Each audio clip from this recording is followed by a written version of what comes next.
Hello everyone, আমি তোমাদের Indrajit sir আবারও চলে এসেছি কল্যাণী ইংলিশ একাডেমির পক্ষ থেকে একটা নতুন topic, questioning in voice change কিভাবে করতে হয় বা কিভাবে আমরা সলভ করব সেটা নিয়ে। আমার ব্যাকগ্রাউন্ডে কোশ্চেনিং ইন ভয়েস চেঞ্জ এটা দেখেই তোমরা বুঝেছো যে আজকের টপিক কি হতে চলেছে। আর এটা বলে রাখি যে আমার আগের video questioning in nation change, যেটা তোমরা জানিয়েছো তোমাদের কেমন লেগেছে, সেই জন্য অনেক অনেক ধন্যবাদ। আজকে আমরা শুরু করব কোশ্চেনিং ইন ভয়েস চেঞ্জ। চলো শুরু করা যাক। তাহলে প্রথমে আমি বলি যে কোশ্চেনিং একটা ভয়েস চেঞ্জে কোশ্চেনিং করব কিভাবে বা কতগুলো টাইপের ভয়েস চেঞ্জ কোশ্চেনিং করা যেতে পারে ভয়েস চেঞ্জে। প্রথমেই বলি ভয়েস চেঞ্জ দুটো কোশ্চেনিংকে ফলো আপ করে। একটা হলো কি ইয়েস নো প্যাটার্ন ইউজ করে আর একটা WH প্যাটার্ন ইউজ করে, মানে এই দুটো প্যাটার্ন ফলো করে আমরা ভয়েস চেঞ্জে কোশ্চেনিং করতে পারি। ঠিক আছে, তাহলে প্রথমে এই দুটো করার আগে যেটা তোমাদের সবথেকে বেশি ইম্পর্টেন্ট জানার জন্য সেটা হলো রাইটিং স্ট্রাকচার সম্পর্কে একটু অবগত হওয়া, একটু কনসেপ্টটাকে ক্লিয়ার করে নেওয়া। আমি বলি আগে প্রথমে দুটো স্ট্রাকচারের কথা বলবো। একটা হচ্ছে কি স্টেটমেন্ট স্ট্রাকচার। মানে স্টেটমেন্টে আমার রাইটিং স্ট্রাকচার কেমন হবে, যেমন এখানে subject plus verb plus object, আমার এটা হচ্ছে রাইটিং প্যাটার্ন আর কি। প্রথমে সাবজেক্ট ইউজ করতে হয়, ভার্ব চলে আসবে, এটা অবজেক্ট আসবে। কেন এটা খুব ইম্পর্টেন্ট আমি সেটা তোমরা নিজেরাই বুঝতে পারবে। আর ইন্টারগেটিভ প্যাটার্ন যদি হয়, ইন্টারগেটিভ প্যাটার্ন হয় তাহলে কিন্তু ভার্ব সবসময় সাবজেক্টের আগে আসে, প্লাস অবজেক্ট। তাহলে এখানে কিন্তু খুব ইম্পর্টেন্ট দুটো জিনিস তোমাদেরকে মনে রাখতে হবে। সেটা হচ্ছে কি না, একটা হলো যদি আমি স্টেটমেন্ট প্যাটার্নে যাই, রাইটিং প্যাটার্ন, তাহলে কিন্তু আমার সাবজেক্ট কিন্তু অবশ্যই ভার্বের আগে আসবে। যদি আমি ইন্টারগেটিভ বা কোশ্চেনিং প্যাটার্নে যাই তাহলে কিন্তু সাবজেক্টটা ভার্বের পরে থাকবে, সাবজেক্টের আগে কি থাকবে, ভার্ব থাকবে। এটা খুব ইম্পর্টেন্ট ফ্যাক্টর। এই ইম্পর্টেন্ট ফ্যাক্টরটা কিন্তু তোমাদের কাজে লাগবে এরপরে। এই দুটো ইম্পর্টেন্ট জিনিস কিন্তু তোমাদেরকে একটু ভাবতে হবে। সেকেন্ড যে পয়েন্টটা আছে সেটা আমি একটু আলোচনা করব এই প্যাটার্ন দুটো সম্পর্কে। কিরকম প্যাটার্ন সম্পর্কে আমি প্রথমেই বলি, have you submitted, have you submitted the book question করলাম। এটা আমার একটা কোশ্চেন রাইটিং প্যাটার্ন। দেখতেই পাচ্ছ এখানে ভার্ব আগে চলে এসেছে, এখানে মেন ভার্ব কিন্তু এটা সাবমিট, সাবজেক্ট হচ্ছে এটা, এটা হচ্ছে মেন ভার্ব, মেন ভার্ব, এটা হচ্ছে আমার অবজেক্ট। তাহলে এখানে কিন্তু কোনো WH ওয়ার্ডস কিন্তু ইউজ করা নেই, তাই এটা কিন্তু yes no pattern. Definitely have you submitted the books, yes I have submitted the books, no I have not submitted the book. সেখানে দুটো জিনিস হতে পারে, তাই এটা ইয়েস নো প্যাটার্ন গেল।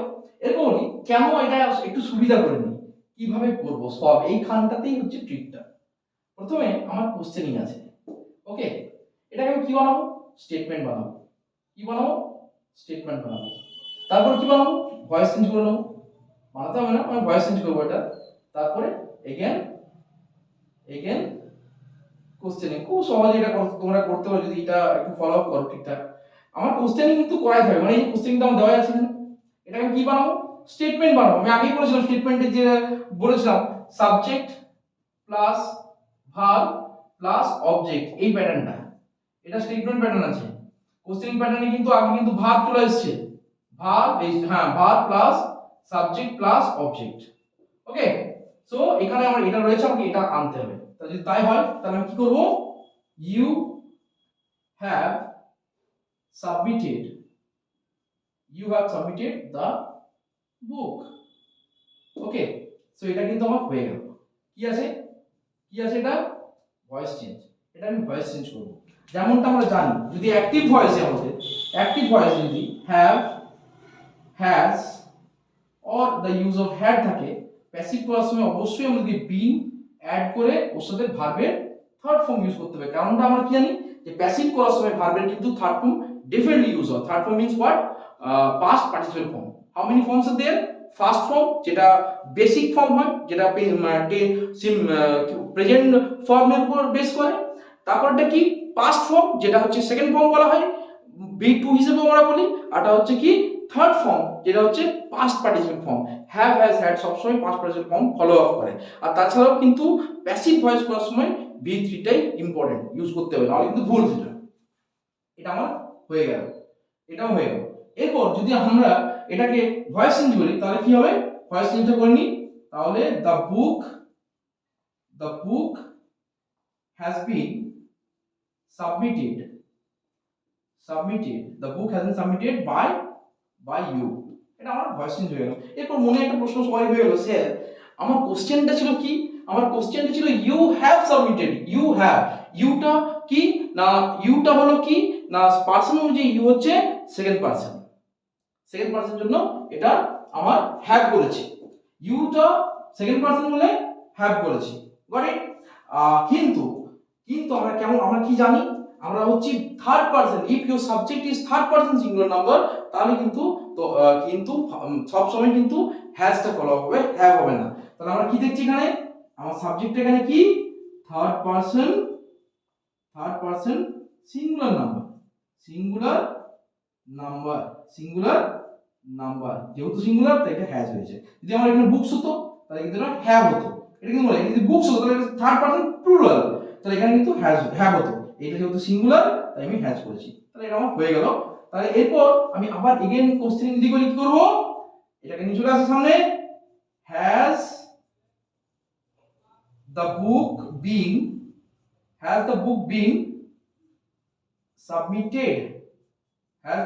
submitted by you question mark, has the book been submitted by you question mark না দিলে কিন্তু ভুল। অনেকে বলতে পারে স্যার আপনি এতটা লং ভাবে করছেন কেন, এটাতে একটা প্রবলেম আমি বলি আগে, যে এটা অবভিয়াসলি এটা লম্বা হচ্ছে ভিডিও, মানে তোমার প্যাটার্নটা, মানে তোমার সলভিং পার্টটা অনেক বেশি লম্বা হচ্ছে। কিন্তু যারা নতুন কোশ্চেন করছো বা যাদের একটু কমপ্লেক্স মনে হয় এটা, তারা যদি প্রথমে এটাকে স্টেটমেন্ট করে পরে এটাকে ভয়েস চেঞ্জ করে দিয়ে আমি আবার যদি কোশ্চেনিং করি, তাহলে কিন্তু আস্তে আস্তে অনেকবার প্র্যাকটিস করলে তোমাদের একটা গেসিং পাওয়ার চলে আসবে কি হ্যাঁ চলো এখান থেকে এটা করা যেতে পারে, তখন তোমরা এটা স্কিপ করতে হবে, এখান থেকে ডিরেক্টলি এখানে করতে পারবে। কিন্তু এই দুটোকে যদি তোমরা মোটামুটি, এই প্রবলেমটা হয় কোথায়, এই সাবজেক্টটার আগে ভার্ব আসবে না ভার্বের আগে সাবজেক্ট আসবে এখানে। কিন্তু আমাদের কোশ্চেন প্যাটার্নটা হচ্ছে কি ইন্টারোগেটিভ প্যাটার্ন, তাই কিন্তু মনে রাখতে হবে, সব সময় আমাকে মনে রাখতে হবে যে আমাকে কিন্তু সাবজেক্টের আগে ভার্বকে দিয়ে শেষ করতে হবে। তো এই যে প্যাটার্নটা ইয়েস নো প্যাটার্ন, এটা কিন্তু আমরা এভাবে করতে পারি।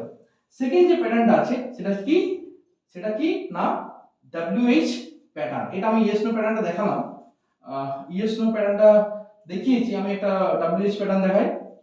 Why did you call the boy?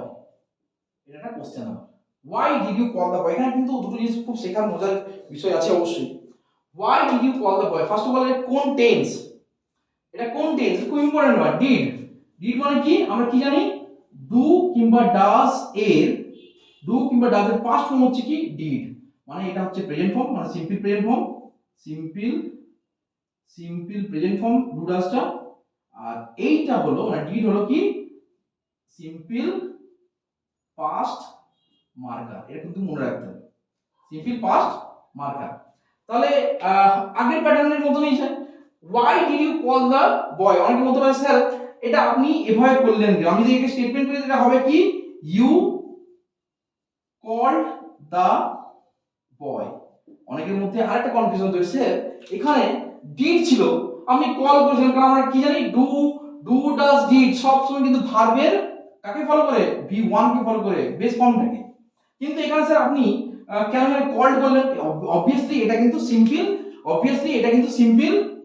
Simple past, কিন্তু সিম্পল পাস্ট হলো এটা কিন্তু প্রেজেন্ট ফর্ম V1 টা করেছেন কেন, কারণ এটা কোশ্চেনিং প্যাটার্নে, মানে আমরা যদি কোশ্চেনিং করতে চাই বা নেগেটিভ সেন্টেন্স করতে চাই from simple present or simple past, then we have to use do does or did. এটা কিন্তু বেসিক নিয়ম, বেসিক রুলসের মধ্যে পড়ে যে যদি আমরা সিম্পল প্রেজেন্ট থেকে বা সিম্পল পাস্ট থেকে আমরা যদি ইন্টারোগেটিভ সেন্টেন্স করতে চাই বা আমরা যদি নেগেটিভ সেন্টেন্স করতে চাই, তাহলে কিন্তু আমাদেরকে ডু ডাজ কিংবা ডিড ইউজ করতে হবে। এটা খুব ইম্পর্টেন্ট ব্যাপার।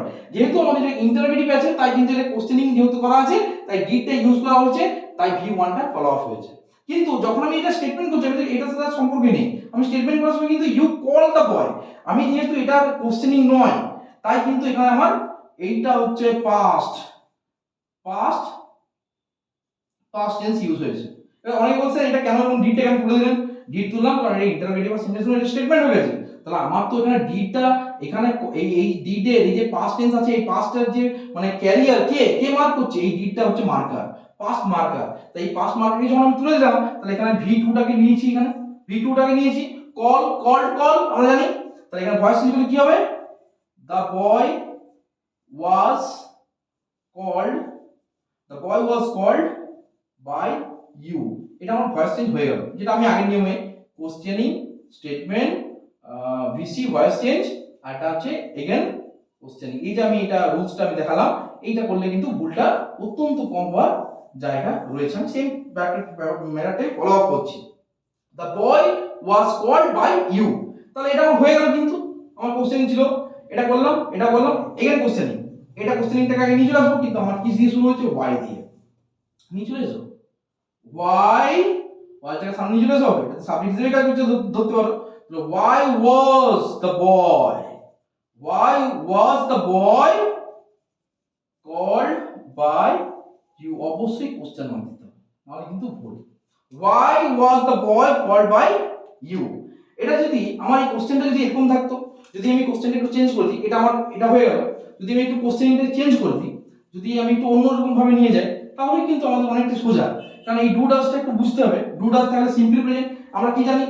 ডু ডাজ যদি আমরা অ্যাক্টিভ ভয়েসে, এটা টপিকটা একটু অন্যদিকে যাচ্ছে তবুও একটু বলে দিই, ডু ডাজ তাহলে কিন্তু am is আর V3, ঠিক আছে। ডিড থাকলে কি করব? was were হেল্পিং ভার্বকে নিয়ে আসবো প্লাস V3, এরকম কি থাকবে? V3 অবশ্যই থাকবে। তাহলে আমি যদি সিম্পল বলতেই করি, যদি আমি এভাবে করি যে ডাজ রোহিত হেল্প ইউ, এটা আমার কোশ্চেন। ডাজ রোহিত হেল্প ইউ, কেন? এখানে রোহিত হচ্ছে, এটা কি? রোহিত হলো থার্ড পারসন সিঙ্গুলার, তাই এখানে কিন্তু কি হওয়া উচিত ছিল? হেল্পস হওয়া উচিত ছিল, এস, কিন্তু হয়নি। কেন?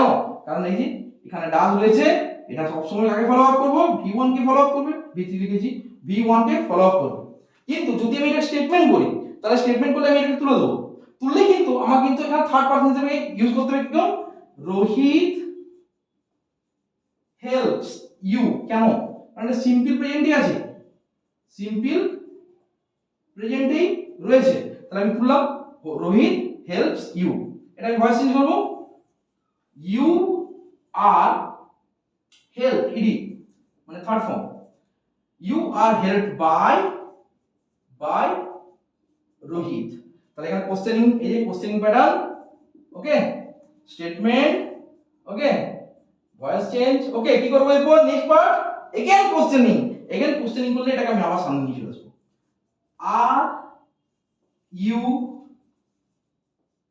হেল্পড বাই রোহিত, অবশ্যই কোশ্চেন মার্ক দিতে হবে, নইলে কিন্তু ভুল।